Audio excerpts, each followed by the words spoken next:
नमस्कार, दाक्षायणी रेसिपीमध्ये आपलं स्वागत आहे। आपण आज मखाना खीर बनवणार आहोत। ही उपवासासाठी स्पेशल रेसिपी आहे। हा आहे मखाना। हा थोडासा भाजून घ्यायचा। मी भाजून घेतलेला आहे। आणि हा आहे खवा, मनुके। याच्यासाठी घेतलाय मी डालडा।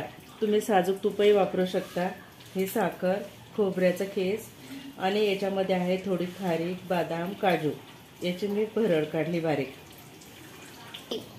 आता हा मखाना आपण मिक्सर मध्ये थोडीशी भरड काढून घ्यायची। भरड झालेली याचे आपण बघू शकता।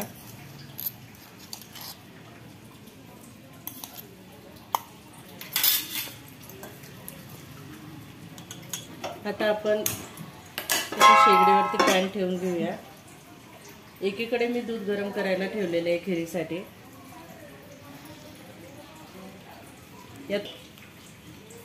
यात आपण थोडंसं तूप टाकायचं।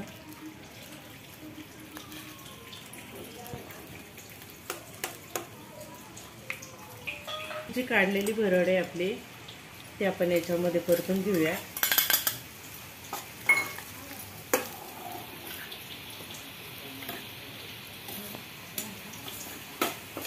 ते थोडेसे ब्राऊन कलर येईपर्यंत याला थोडं फ्राय करायचं। थोडासा खोबऱ्याचा खीस टाकूया आपण।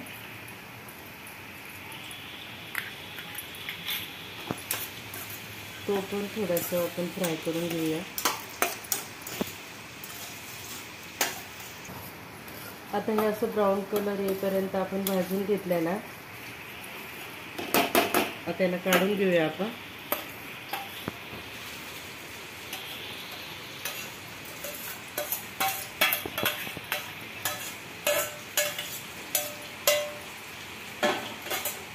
मध्येच थोडंसं तूप टाकून खवा भाजून घेऊया।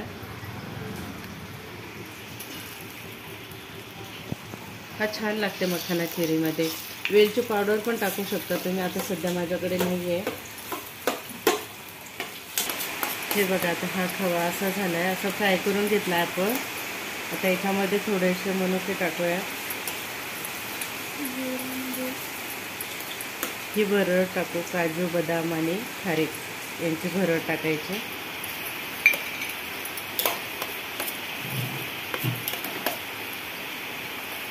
आणि हा जो मखाना आपण बारीक केलेला होता तो पण यात टाकून द्यायचा आहे।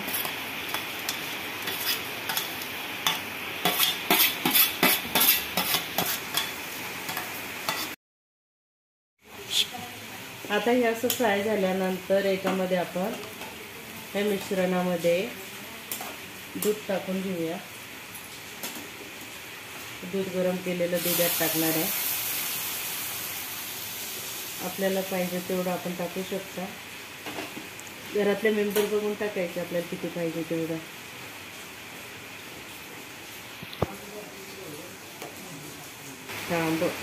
पडल्यामुळे याच्यामध्ये असं तवंग दिसते।